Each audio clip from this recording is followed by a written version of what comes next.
नमस्कार, स्वागत है आपका पब्लिक इंडिया पर। मैं हूं नीलू व्यास। प्रेसिडेंट डोनाल्ड ट्रंप का शपथ ग्रहण 20 जनवरी को है और उस शपथ ग्रहण में जाने वालों की फेहरिस्त भी बड़ी लंबी है। सबको ये लग रहा है कि किसी तरीके से डोनाल्ड ट्रंप के शपथ ग्रहण में पहुंचा जाए। यही मंशा हमारे प्रधानमंत्री नरेंद्र मोदी की थी, लेकिन उस मंशा पर पानी फिर गया, क्योंकि जयशंकर जो कि विदेश मंत्री थे, उनको ये काम सौंपा गया था कि आप जाइए और मोदी जी का इनवाइट लेकर आइए। तो मोदी जी का इनवाइट तो मिला नहीं, लेकिन अब खबर ये आ रही है और इस खबर को मैं आपको पढ़ के बता रही हूं कि जो खबरें आज सुबह से आ रही हैं कि जयशंकर डोनाल्ड ट्रंप का शपथ ग्रहण अटेंड करेंगे। क्या खबर है? External affairs minister S Jaishankar will represent the government of India at the swearing in ceremony of President elect Donald J. Trump as the 47th President of the United States of America, following an invitation from the Trump Vance Inaugural Committee, the ministry said on Sunday। यानी कि अभी रविवार के सुबह सुबह की ये खबर है। Inauguration of President elect Donald Trump is set for Monday, January 20th, 2025। अब आप ये से सोचिए कि एस जयशंकर जाएंगे लेकिन मोदी जी नहीं जाएंगे। लेकिन वहां पर कौन कौन मौजूद होगा उसकी लिस्ट भी सामने आ गई है। President elect Donald Trump has invited Italian prime minister Giorgia Meloni, यानी कि जॉर्जिया मेलोनी भी जाएंगी। उन्होंने अपना एक्सप्रेस किया था कि वो आना चाह रही हैं, उनको इनवाइट भी पहुंचा, वो पहुंच भी रही हैं। अर्जेंटीन प्रेसिडेंट जेवियर मिली वो भी पहुंच रहे हैं। एल साल्वाडोर के जो राष्ट्रपति हैं नायब बुकेले वो भी जा रहे हैं। फॉर्मर ब्राजीलियन प्रेसिडेंट जो कि पूर्व राष्ट्रपति हैं ब्राजील के जेयर बोल्सोनारो वो भी जा रहे हैं, लेकिन मोदी जी वहां पर मौजूद नहीं होंगे। अब इसके पीछे का कारण क्या है और आने वाले दिनों में भारत और अमेरिका के संबंध कैसे होने वाले हैं, क्या ये चीज की झलक आज हमें इस चीज से मिलती है? हमारे साथ इस समय प्रोफेसर आफ्ताब कमल पाशा है जो कि इंटरनेशनल अफेयर्स एक्सपर्ट है, खुद डिप्लोमैट रह चुके हैं। Professor Pasha, thank you so much for joining. ऐसा लग रहा है कि मोदी जी के मंसूबों पर पानी फिर गया।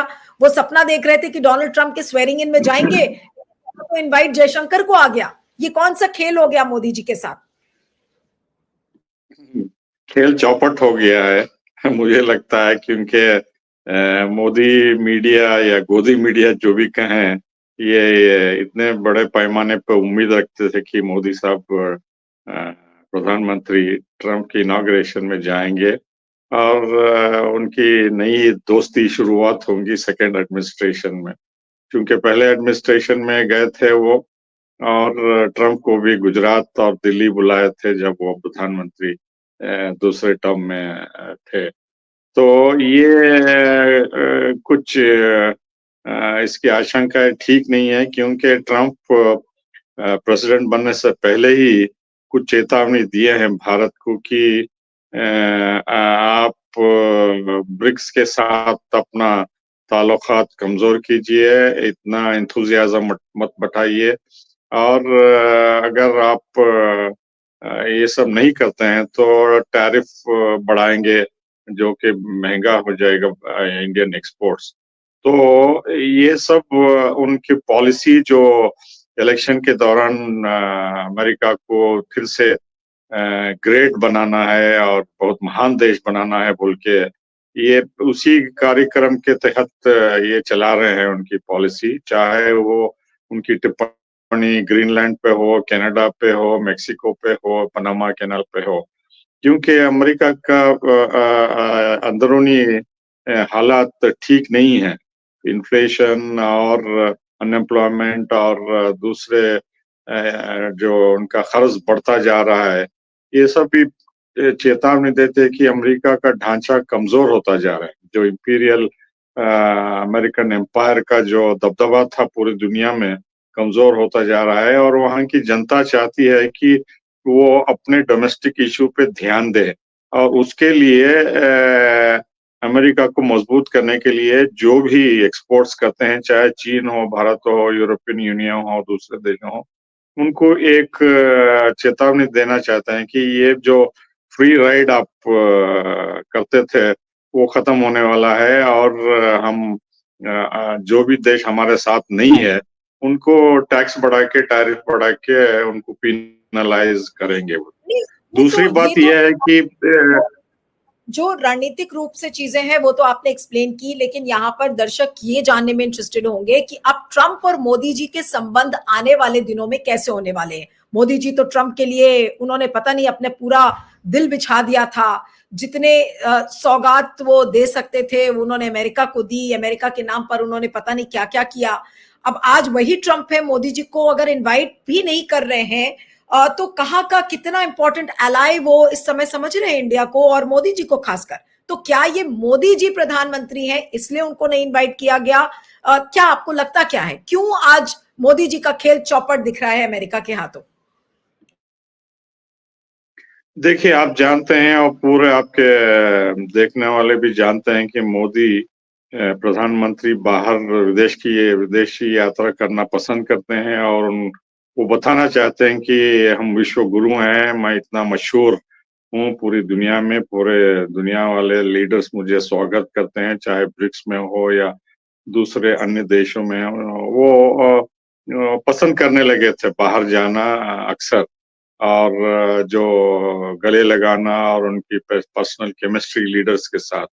तो वो अभी भी इस बार 20 जनवरी को करना चाहते थे, लेकिन दुर्भाग्य का ये है कि वो निमंत्रण उनको नहीं मिला और जयशंकर जाके अपने ही निमंत्रण अपने नाम से लेके वापस आ गए, जो कि ताज्जुब की बात है, सरप्राइज की बात है। लेकिन और दूसरी लेकिन बात यह है कि 2 सेकंड के लिए यहाँ पर रोक रही हूँ, यहाँ पर ये आपसे समझना चाहती हूँ कि जो ये ट्रंप की जो ये कमिटी थी जिसने कि ये इनवाइट्स इशू किए थे, क्योंकि ये कहा जा रहा है कि ट्रंप वांट्स इनॉग्यूरल कमिटी। अब अगर इस कमिटी ने ये इनवाइट भेजा है तो इस कमिटी के इनवाइट के क्या मायने हैं? क्या ये एक प्रोटोकॉल है कि भाई इंडिया एक एलाय है, जैसे क्वाड में और भी कई ग्रुपिंग्स में इंडिया अमेरिका के साथ है, तो उन्होंने एक विदेश मंत्री को एक इनवाइट भेज दिया। लेकिन क्या ये मोदी जी की बहुत बड़ी बेइज्जती या बहुत बड़ा अपमान नहीं है मोदी जी के लिए कि भाई मोदी को तो नहीं बुलाया, एक प्रोटोकॉल के तहत आपने कमिटी के द्वारा विदेश मंत्री को इनवाइट भेज दिया, लेकिन देश के प्रधानमंत्री आप कहें, अमेरिका कहता तो है कि India is an important ally, लेकिन आज क्या इंडिया की इंपॉर्टेंस क्या इस चीज से नजर नहीं आ रही है कि बहुत कम कर दी है और ट्रंप ने बहुत कम मोदी जी को आंकने की कोशिश की है? जी, बेहद ये दुखद की बात है, जो स्ट्रेटेजिक पार्टनरशिप के नाम पे हम ढोल बजा रहे थे, तो अमेरिका हमें स्ट्रेटेजिक पार्टनर उसी लेवल पे नहीं मानता जो इटाली और दूसरे अन्य मेहमानों आप को ये उन्होंने पूछिए ना कि निमंत्रण दिया है। अगर ब्राजील के पूर्व पूर्व राष्ट्रपति वो अगर आ सकते हैं तो फिर मोदी जी को नहीं बुलाया तो ये कितनी बड़ी बेइज्जती है सर। वही इस जी, ये काफी महत्वपूर्ण स्टेप है उनका। मोदी जी को उस पे सोच विचार करना चाहिए कि इतना सपोर्ट करने के बावजूद भी हमें निमंत्रण नहीं दिया और वो लगातार धमकी देते आ रहे हैं भारत को। जैसे कि पूरी जनता को पता है, जो बाइडेन जब इनॉग्रेशन हुआ उनका, उसके बाद जब प्रधानमंत्री गए, तो प्रधानमंत्री जो बाइडेन की वाइफ को हीरे जवाहरात का रिंग दिए और उनको भी काफी महंगे-महंगे तोहफे दिए। वो उम्मीद करते थे कि बाइडेन के साथ अच्छे पर्सनल रिलेशंस होंगे, लेकिन उल्टे में बाइडेन ने सैंक्शंस लगाए और जो भी उम्मीद थी भारत को, उस पे पानी फेर दिया ज्यादातर तक। तो अब शुरू से स्टार्ट करना पड़ेगा, महंगे-महंगे गिफ्ट को और उनकी बीवी को देने का, और वही रिपीट हर 4 साल करना पड़ेगा। तो अब किस हद तक जाएंगे मोदी प्रधानमंत्री गिफ्ट देने में और उनको मनाने में, और जो अच्छे संबंध पहले एडमिनिस्ट्रेशन में बनाए थे अभी भी बनाने के लिए। लेकिन प्रायोरिटी जो है अमेरिका और ट्रंप की भारत के लिए कम होते जा रही है, क्योंकि हम उनके सलाह के बावजूद हम रशिया से अच्छे संबंध रखे हैं, चीन से मुआहदा एग्रीमेंट कर रहे हैं, और ब्रिक्स में अभी भी हम हैं। वो अमेरिका चाहता है कि हम ब्रिक्स को लात मार के निकल जाएं, और उनके साथ रहें, तो वो होने वाला नहीं है। तो ये फ्रिक्शन भारत और अमेरिका के बीच में लगातार होते रहेगी और जो हमारी उम्मीद थी उस पे पानी फेरेंगे ज़रूर वो। नहीं, लेकिन ट्रंप जो कि अपने आप को अब की बार ट्रंप सरकार, मैं तो वो सारी चीजें याद कर रही हूँ। हाउडी मोदी में वो गए थे, उसके बाद अब की बार ट्रंप सरकार, ट्रंप के कंधे पर हाथ रखना, उनको गले लगाना, ये सारी जो नौटंकी प्रधानमंत्री नरेंद्र मोदी द्वारा की गई थी, आज जब ये हालत हम देख रहे हैं कि मोदी जी की जगह एस जयशंकर जा रहे हैं, तो क्या आपको लगता है कि एस जयशंकर को वाकई में जाना भी चाहिए? अगर ये तो घर वाली बात है ना, जैसे कि आप फैमिली के सबसे बड़े को आप ना बुलाएं और सबसे छोटे को आप एक अलग से इनवाइट दे दें, क्या ये चीज कुछ उस तरह से नहीं है? देखिए इंग्लिश में एक मुहावरा है, something is better than nothing.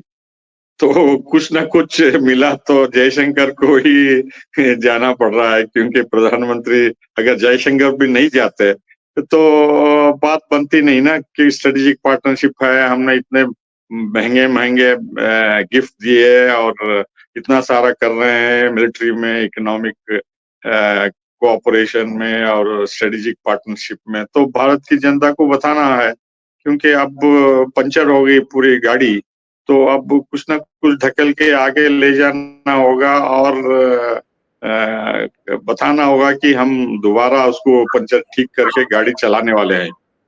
आपने एक इतना इंटरेस्टिंग फ्रेज यूज किया, आपने कहा कि मोदी जी की गाड़ी पंक्चर हो गई है, तो ये पंक्चर में कील किसने लगाई है? क्या ट्रंप ने खुद मोदी जी की गाड़ी पे ये कील नहीं लगा दी? क्योंकि ट्रंप चाहते थे, इस वजह से ऐसा हुआ। ट्रंप ने उतनी इंपॉर्टेंस मोदी जी को नहीं दिया। जी, वो ट्रंप ने तो पंचर के कील लगा दिया, हम अंधे होके आगे चलते थे। स्ट्रेटेजिक पार्टनरशिप है, दोस्ती है, हमारा सबसे बड़ा स्ट्रेटेजिक पार्टनर क्लोज है, अलाई है बोल के हम जो है ठोकर खा गए। आगे हमको संभल के देख के चलना होगा कि कौन दोस्त है, कौन हमारा पीछे छुरा भोंक रहा है, हमें कितना फायदा हो रहा है और हमें कितनी अपनी बलबूते पे चलना है। वो अमेरिका सिर्फ एक ही बात का रिस्पेक्ट करता है, इज्जत करता है कि अगर अमेरिका के पिट्ठू बन के नहीं रहें, अगर दूसरा देश अपने बलबूते पे, ताकत पे बातचीत करता है, जैसा चाहे वो ईरान हो या टर्की हो या रशिया हो, चाइना हो, तभी इज्जत करते हैं। नहीं तो वो समझते हैं कि अपने जेब में है और ठुकराएंगे और पंचर करेंगे और कील क्या हथौड़ा भी लेके मारेंगे जब उनका मौका मिलेगा। तो ये पॉलिसी वही कर रहे हैं। प्रोफेसर पाशा, लेकिन मोदी जी का ये हश्र ट्रंप ने क्यों किया? आपको क्या लगता है? क्या उनको सारी पुरानी यादें आ गई कि भाई गोधरा का जो कांड हुआ था, उनको वीजा बहुत दिनों तक नहीं मिला, हमारे यहाँ ह्यूमन राइट्स वायलेशंस या माइनॉरिटीज के साथ जिस तरीके से व्यवहार होता है, क्या उन चीजों को ट्रंप ने अब ज्यादा तवज्जो देने की कोशिश की है? आखिर संबंध इतने कैसे बिगड़ गए? आज ये भी तो समझाना जरूरी है कि अगर ट्रंप ने आज मोदी को इस लायक नहीं समझा कि वो शपथ ग्रहण में भी आ सके, तो कुछ ना कुछ तो ऐसा जरूर गड़बड़ हुआ होगा अमेरिका और इंडिया के बीच में।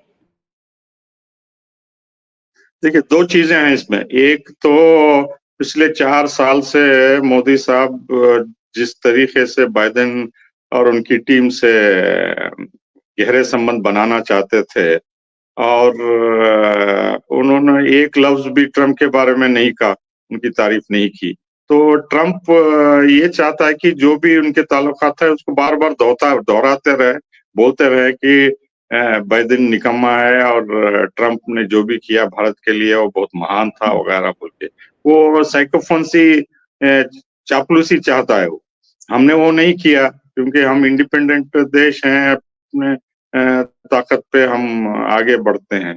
तो दूसरी बात ये है कि ट्रंप जो भी अब कर रहे हैं शुरुआत में, वो सिग्नल है हमारे लिए। हमें सोच के, संभल के आगे बढ़ना है। हम 20-25 देश से ज़्यादा स्ट्रेटेजिक पार्टनरशिप के एग्रीमेंट साइन करे हैं, जापान से लेके अमेरिका और रशिया से लेके दूसरे अन्य देशों, खाड़ी के देशों के साथ। क्या सभी स्ट्रेटेजिक पार्टनरशिप हमारे दोस्त बन गए? चाहे आप इमारात लें, सऊदी अरेबिया लें या इज़राइल लें, वो आप हमारे हित के खिलाफ काम कर रहे हैं खाड़ी में, वेस्ट एशिया में, और हमें इतना नुकसान हो रहा है। तो अमेरिका का भी यही स्ट्रेटेजिक पार्टनरशिप वो अपने नजरिए से देखना चाहते हैं, उनको क्या फायदा होता है, और हम अंधों की तरह उनके ट्रैप में जाके पूरे अंडे जो है एक ही बास्केट में डाल रहे हैं। तो हमें फूक फूक के चलना होगा कौन हमारा असली दोस्त है, और कितने संबंध, कितनी दूरी रखना है, और कितना हमें फायदा होता है, हमारा नेशनल इंटरेस्ट क्या है बोल के। तो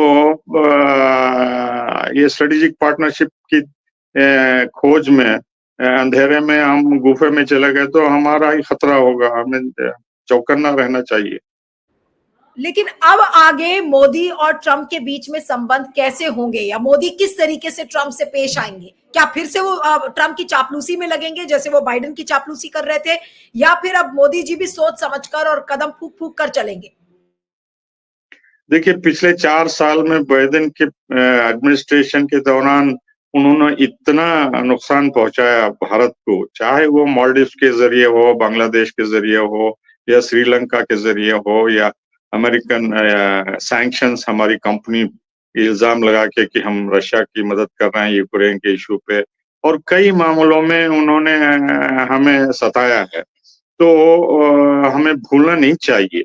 तो ये फीडबैक एडमिनिस्ट्रेशन ट्रंप को भी देंगे कि अमेरिका जो भी कर रहा है वो ठीक है, और भारत जो कर रहा है वो हमारी बात नहीं मान रहा है, चाहे वो क्वाड को स्ट्रेंथन करने में, या चीन के बारे में, या रशिया के बारे में, या ब्रिक्स के बारे में, या इजराइल के निंदा करने में, या पैलेस्टीन को सपोर्ट करने में, या ईरान के साथ हम कई ऐसे कदम उठाए हैं जो इंडिपेंडेंट हैं, जो कि अमेरिका को पसंद नहीं है। जो हमारे हित में है वो करे हैं, लेकिन अमेरिका चाहता है कि स्ट्रेटेजिक पार्टनरशिप का माना यह है कि हम उनकी तरफ हों। You are either with us or against अस, या तो आप हमारे साथ हैं या हमारे खिलाफ हैं। तो ये उनकी पुरानी नीति है। तो हम independent strategic autonomous foreign policy जो चलाना चाहते हैं, वो कुछ हद तक अमेरिका को नाराज करेगी, रूस को भी नाराज करेगी, चीन को भी नाराज करेगी, क्योंकि हम अपना स्पेस, अपनी जगह इंटरनेशनल स्फीयर में खोजना चाहते हैं। तो हमें ये सोच के चलना होगा कि अमेरिका जो है हमारा 100% दोस्त नहीं है, और प्रधानमंत्री को दोबारा से शुरू करना पड़ेगा, उनको मनाना पड़ेगा, उनको कंसेशन देना पड़ेगा, और बहुत कुछ करना पड़ेगा जो अमेरिका चाहता है। वो चाहता है कि हमारे हित में भी अगर खिलाफ हो तो उनको मदद करना है। हमको सोचना है कि हम किस हद तक उनके डिमांड्स को एक्सेप्ट करते हैं। बिल्कुल। लेकिन प्रोफेसर पाशा, अब क्योंकि डोमेस्टिक पॉलिटिक्स भी इस पर बहुत खेली जाएगी, I am sure troll army, जो बीजेपी की ट्रोल आर्मी होती है, हमेशा लिखती है ऑपोजिशन के बारे में, तो आज ऑपोजिशन को भी एक हैंडल मिल जाएगा to whip prime minister Modi कि भाई आपने तो बहुत बड़ी बड़ी बातें की थी ट्रंप की दोस्ती की, और आज उस दोस्ती का आपको क्या सिला मिला? क्या आपको नहीं लगता कि आज जो हमारे देश का जो विपक्ष है, अब मोदी जी पर उंगलियां उठाने का उसको भी समय आ गया है? हाँ, जरूर उठाएंगे, चाहे वो राहुल गांधी हो या दूसरे अपोजिशन लीडर हो, वो मजाक उड़ाएंगे कि आप इतना ढोल बजाते थे, आप ट्रंप हमारा दोस्त है और अमेरिका हमारा स्ट्रेटेजिक पार्टनर है, आप ही को इग्नोर कर दिए, वो बोल के वो पूरा फायदा उठाएंगे।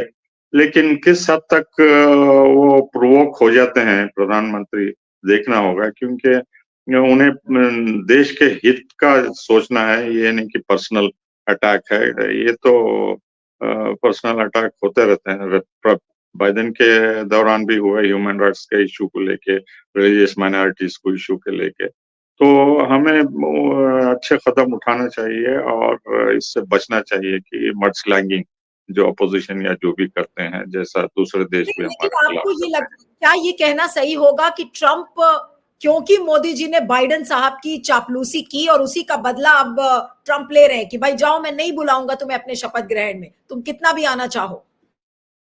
हाँ, ये एक बहुत महत्वपूर्ण रीजन है, लेकिन उससे बड़ा रीजन ये है कि ट्रंप जो है बिजनेसमैन है, वो बाजारी ग्रुप के लीडर हैं, और वो चाहते हैं कि जो भी भारत से हम निर्यात कर रहे हैं वो फ्री राइड है, हमारी इंडिया को फायदा हो रहा है, अमेरिका को नुकसान हो रहा है, चाहे वो चीन हो, इंडिया हो। तो वो उस नजरिए से देखते हैं, क्योंकि चाहे वो ग्रीनलैंड हो या मेक्सिको हो, कनाडा हो, ये बेसिकली इकोनॉमिक प्रॉब्लम्स है। जैसा कि मैंने कहा, अमेरिकन इंपीरियल एम्पायर वो खतरे में है और उसको संभालने की हर कोशिश कर रहे हैं। हालांकि आसान तरीका ये है कि अमेरिका की जनता को बता दे कि हम कमजोर हैं, इकोनॉमिकली इतने पावरफुल नहीं है, मिलिट्रीली हम एग्जॉस्ट हो चुके हैं। लेकिन ये लीडरान अपनी जनता को बताना नहीं चाहता है और डरा धमका के दूसरे लीडरों को और दूसरे देशों से इंपोर्ट करके अपना स्टैंडर्ड ऑफ लिविंग बरकरार रखना चाहते हैं और अपनी पोजीशन बरकरार रखना चाहते हैं। तो अपने दोस्तों को भी, यूरोपियन देशों को भी, कनाडा को भी वो टैरिफ थोपने की धमकी दी है। तो इसका मतलब इकोनॉमिक पोजीशन बहुत ही खतरनाक है अमेरिका में, जो कि वो रिट्रीव करना चाहते हैं और बिलियनर जैसा इलॉन मस्क को अपने दोस्त बना के एडमिनिस्ट्रेशन में मिलाए हैं, क्योंकि इकोनॉमिक पोजीशन इलॉन मस्क लगातार कहते आ रहे हैं कि 36-40 ट्रिलियन के करीब अमेरिका का कर्ज है और 1 ट्रिलियन के करीब हर साल इंटरेस्ट देते हैं। चीन को भी 60 से 800 बिलियन डॉलर देते हैं वो, 800। तो इसका मतलब यह है कि अमेरिका की इकोनॉमी काफी कमजोर है और जो भी देखते हैं वो इकोनॉमिक नजरिए से देखते हैं और 20 जनवरी को मोदी को नहीं बुलाना उसी दिशा में एक कदम है और आगे चल के वो और स्टेप्स लेंगे जो कि हमें कंसेशंस इकोनॉमिक फील्ड में देना होगा। लेकिन क्या ये भी कहना सही होगा कि एस जयशंकर ने ही कोई खेल कर दिया है मोदी जी के साथ? भाई उनको भेजा तो गया था कि मोदी जी के लिए इनवाइट आप लेके आइए, लेकिन अंत में एक ऐसा इनवाइट आया जिसमें कि एस जयशंकर जा रहे हैं। तो क्या मोदी जी और जयशंकर के बीच में कोई तनातनी होगी या फिर एक आपसी अंडरस्टैंडिंग है कि भाई आपने प्रधानमंत्री को नहीं बुलाया लेकिन जो देश का विदेश मंत्री है वो जाएगा? सिंपल बात है। लेकिन ये मोदी जी के लिए कितना बड़ा अपमान है, क्योंकि मैं व्यूअर्स के लिए एक बार फिर से बताना चाह रही हूँ कि इटली की प्राइम मिनिस्टर जॉर्जिया मेलोनी जा रही हैं, अर्जेंटीना के प्रेसिडेंट जेवियर मिली जा रहे हैं, एल साल्वाडोर के राष्ट्रपति नायब बुकेले जा रहे हैं, यहां तक कि पूर्व जो प्रेसिडेंट है, पूर्व राष्ट्रपति हैं ब्राजील के जेयर बोल्सोनारो, वो भी जा रहे हैं। लेकिन मोदी जी का नामो निशान दूर दूर तक नहीं है। तो ये आज मोदी जी के लिए क्या चुल्लू भर पानी में बिल्कुल अपना मुंह देने वाली बात नहीं हो गई? देखिए, ये काफी चौंकाने वाली बात है, वो सेटबैक है प्रधानमंत्री को। लेकिन जो आप कह रहे हैं कि जयशंकर प्रधानमंत्री के खिलाफ बगावत कर सकते हैं, कॉन्स्पिरेसी कर सकते हैं, मैं उसको मानता नहीं, क्योंकि कई बार प्रधानमंत्री ने जयशंकर को अपनी जगह रिप्रेजेंट करने के लिए उनको भेजा है, चाहे वो नैम समिट हो या 3 जगह 4 जगह मुझे याद आ रहा है। तो अभी हाल में मैं दोहा में था, शायद वो कतार के प्राइम मिनिस्टर दोहा फोरम में प्रधानमंत्री को बुलाए थे, चूंकि उनकी मसरूफियत से जयशंकर वहां आए थे, मैं उनसे भी मिला वहां। तो इससे पता चलता है कि वो समझते हैं, प्रधानमंत्री समझते हैं कि ये हमें रिप्रेजेंट करेंगे और भारत की शोभा बढ़ेगी अगर भारत को एक्सटर्नल अफेयर्स मिनिस्टर को भी नहीं बुलाए तो स्ट्रेटेजिक पार्टनरशिप की माने क्या है। तो इसलिए something is better than nothing, कुछ न कुछ हासिल करके वो आए। मेरे ख्याल से ये नहीं कि वो उनकी जगह वो निमंत्रण अपने आप को लेके आए, वो ऐसा नहीं कर सकते, वो लॉयल है और जी। ट्रस्ट जो है दोनों के बीच में अभी बरकरार है। मेरे ख्याल से वो नहीं कर पाएंगे वो। एक मेरा आखिरी सवाल आपको है कि अंत में ये जिस तरीके से शपथ ग्रहण में मोदी जी का खेल चौपट हुआ है, क्या ये कहना सही होगा कि आज मोदी जी को ट्रंप ने उनकी जगह दिखा दी एक तरीके से? हाँ, कंक्लूजन में यही कह सकते हैं कि मोदी जी को अपने आप संभाल के देखना होगा कि आप उनकी पॉपुलैरिटी कितनी है पूरी दुनिया में, और उन्हें सोचना होगा कि ये ऐसा क्यों हुआ और इतना ढोल बजाने के बाद भी ट्रंप ने उनको नजरअंदाज कर दिया और ये क्यों हुआ और आगे चल के इसके इम्प्लीकेशंस क्या हैं, वो होंगे नतायज क्या होंगे, हमें क्या रणनीति बनानी होगी। अ, ये सब बहुत गहराई से सोचना होगा, उसको अप्रोप्रिएट स्टेप्स लेना होगा, क्योंकि आगे चल के प्रधानमंत्री को काफी कठिनाइयां पेश आने वाली हैं हम ट्रंप से। तो ये सिग्नल है भारत के लिए और उनकी पर्सनल लीडरशिप के लिए कि ये पहले की तरह मामला वैसा ही नहीं रहेगा। आप चौकन्ना हो जाइए और अपने बागडोर कस लीजिए। बिल्कुल। चलिए प्रोफेसर पाशा, आपका बहुत-बहुत शुक्रिया। Thank you so much for joining. Thank you.